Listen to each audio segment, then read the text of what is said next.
Bueno, vamos con el tema 3 de Psicología de la Memoria, Memoria de Trabajo. Introducción. ¿Para qué sirve la memoria de trabajo? En el modelo estructural de memoria de Atkinson y Shiffrin en 1968, la información visual, auditiva, olfativa o táctil llega a nuestros sistemas sensoriales en paralelo y entra en la memoria a corto plazo.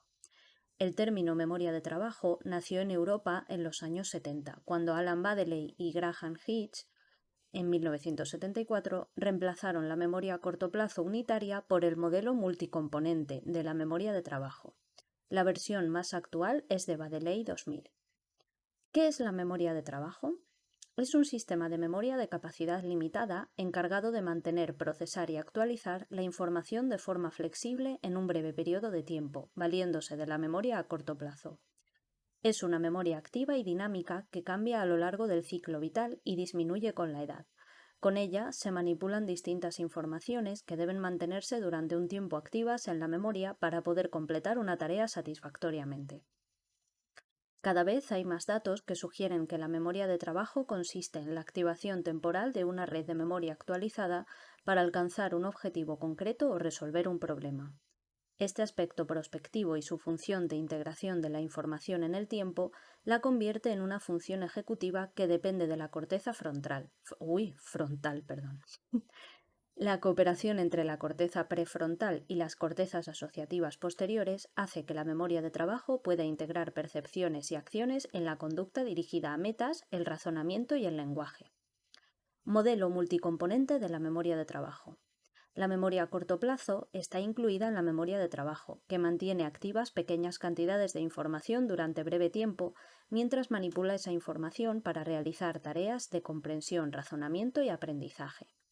Es un sistema de capacidad limitada que almacena y procesa información relativa a la cognición y es parte de un sistema mucho más complejo implicado en la realización de tareas.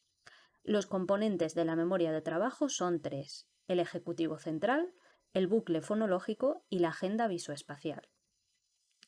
Componentes de la memoria de trabajo. Baddeley y Hitch en 1974 plantearon que si la memoria a corto plazo se dedica a una tarea que ocupa el total de su capacidad, la realización de una segunda tarea sería mala.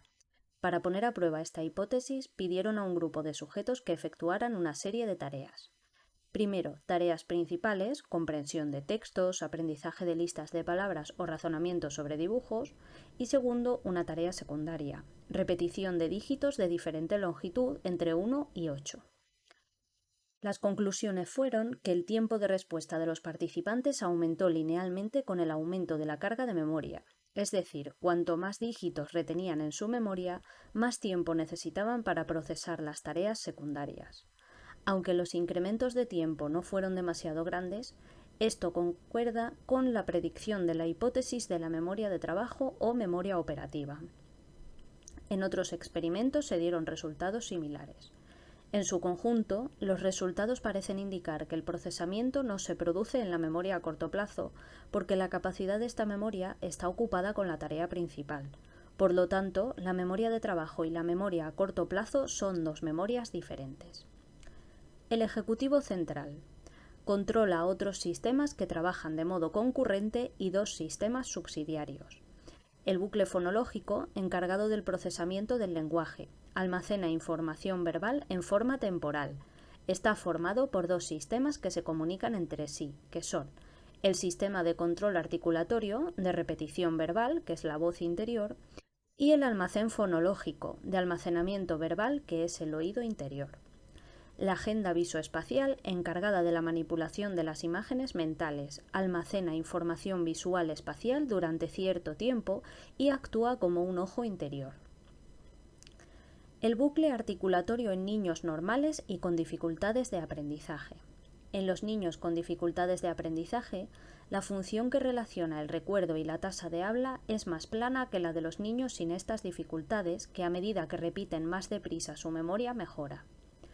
Los niños con dificultades de aprendizaje no utilizan de manera eficiente el bucle articulatorio.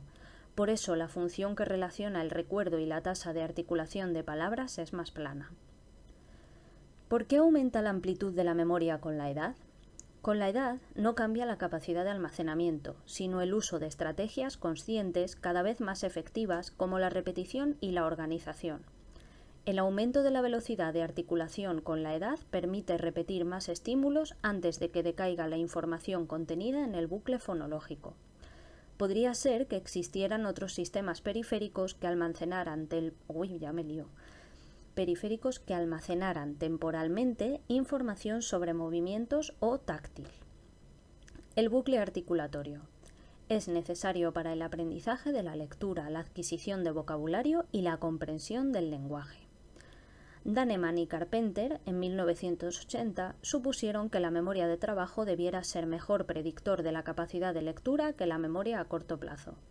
Pusieron a prueba la hipótesis de que poseer una buena capacidad de procesamiento y almacenamiento debe estar relacionado directamente con una buena capacidad lectora. Pidieron a un grupo de participantes que realizaran dos tareas concurrentes: leer un texto recordando la última palabra de tantas frases como pudieran. Y los resultados mostraron que los participantes diferían mucho en el número de palabras recordadas. Esto correlacionó positivamente con la habilidad lectora. Los mejores lectores recordaban más palabras. El ejecutivo central controla los procesos de la memoria de trabajo y coordina lo que ocurre en los otros sistemas, el bucle fonológico y la agenda visoespacial.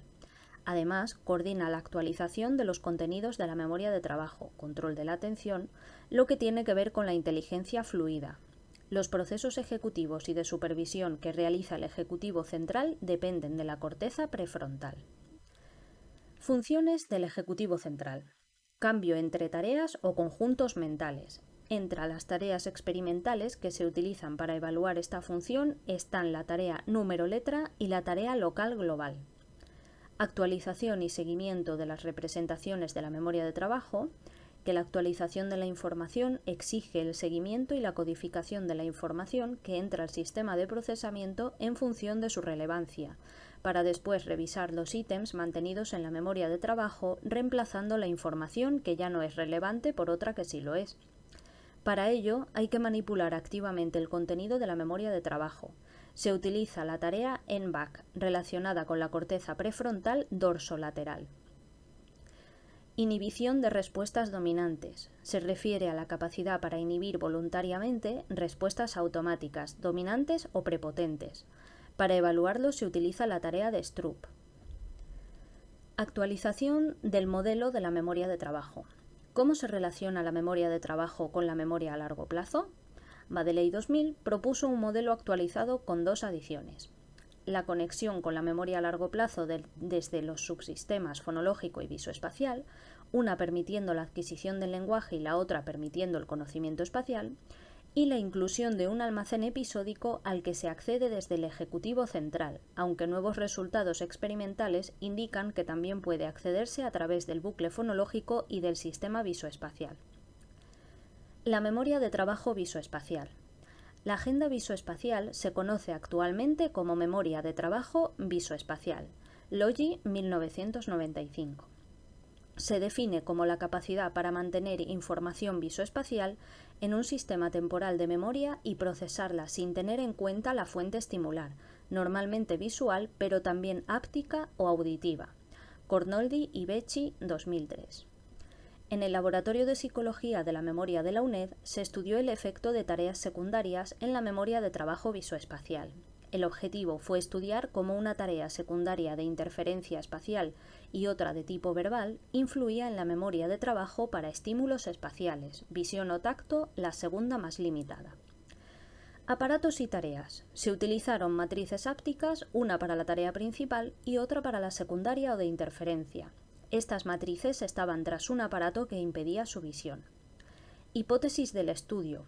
La información codificada a través del tacto es más sensible a la interferencia que la visual. Predicción. La interferencia espacial deteriora la actuación de ambas modalidades, pero sería mayor en el tacto que en la visión. Resultados. La precisión fue mayor en la tarea visual, un 94%, que en la áptica, 80%. La interferencia espacial fue mayor cuando las dos tareas se realizaron en la misma modalidad. La interferencia auditiva no produjo menos interferencia que la tarea de control visual estática. Interpretación. En todas las condiciones de interferencia, los participantes actuaron mejor cuando la tarea fue visual. Las tareas de interferencia espacial deterioraron el componente visoespacial de la memoria de trabajo, aunque solo fue significativo cuando ambas tareas se realizaron en la misma modalidad, lo que sugiere un componente específico. La tarea secundaria que implica un bucle articulatorio no produjo ningún efecto en la actuación, lo mismo que la tarea visual estática. El buffer episódico. Baddeley 2000 no podía explicar que la amplitud de memoria de palabras en una frase fuera de unos 15 elementos, comparados con los 5 o 6 elementos si las palabras no están relacionadas entre sí. Esto indica que el conocimiento gramatical del orden y el significado facilitarían el agrupamiento, lo que depende del conocimiento contenido en la memoria a largo plazo. Para explicarlo, Baddeley incorporó a su modelo una unidad de almacenamiento temporal o buffer episódico, un sistema de almacenamiento que puede contener hasta 4 agrupaciones de información en un código multidimensional. Esta unidad puede estar conectada con los distintos subsistemas de la memoria de trabajo y también puede conectar estos subsistemas con la información de la memoria a largo plazo y de la percepción. Principales tareas utilizadas para medir la memoria de trabajo. La doble tarea. Cuando un participante tiene que realizar una tarea secundaria relativamente sencilla mientras se presentan estímulos que debe recordar, se dice que es de doble tarea. El objetivo es centrar la atención en un tipo de estímulos e interrumpir el procesamiento de algún tipo de información que hay que retener en la memoria. Las tareas exigen que el participante acceda a la información, por ejemplo, número de objetos a recordar, mientras realiza con simultaneidad una segunda tarea. La tarea en-back. La tarea en-back tiene como objetivo evaluar los procesos de mantenimiento y actualización de la información. Se presenta al participante una serie de estímulos de uno en uno cada 1 o 2 segundos. El participante tiene que indicar si el estímulo es el mismo que otro presentado en ensayos anteriores, en-back. Si aparece un ensayo antes, es en-back 1, si aparece 2 ensayos antes, en-back 2 y así sucesivamente. Estas tareas suelen utilizarse en estudios conductuales, sobre todo en experimentos neuropsicológicos. A veces se aplican electrodos al participante para recoger las imágenes cerebrales durante las tareas, como en resonancia magnética funcional, RMF, o registros electroencefalográficos, EEG. Así se ha mostrado que la corteza prefrontal interviene en la memoria de trabajo y en las pruebas de inteligencia. Se ha encontrado que la precisión en n-back correlaciona positivamente con la inteligencia. Bueno, lo estaba llamando antes n-back, ahora n-back, bueno, se escribe n-back, ¿vale? Por si no lo habéis visto en los apuntes, que digo yo que sí, o en el libro. Tareas de coordinación y transformación. Existen otras tareas en las que el individuo manipula información para llegar a la solución. Por ejemplo, repetición de dígitos en orden inverso. Aquí es necesario retener y transformar la información presentada en cada ensayo, transformando el orden de presentación de los dígitos. La prueba termina cuando el participante falla. Tareas visoespaciales. Tarea de los cubos de Corsi. Milner, en 1972, en su tesis doctoral, evaluó la memoria de trabajo visoespacial. La tarea que utilizó consistía en repetir la secuencia de cubos que el investigador iba tocando a un ritmo de 1 cubo segundo hasta un máximo de 9 cubos. Comienza con 2 y se va aumentando. El participante ha de reproducir la secuencia correctamente. El número medio que un adulto es capaz de repetir está en torno a 5. Hoy en día hay versiones computarizadas. Los números van orientados hacia el lado del investigador. Otra tarea visoespacial es la tarea de puzzles. Esta tarea la crearon Richardson y Becci en 2002.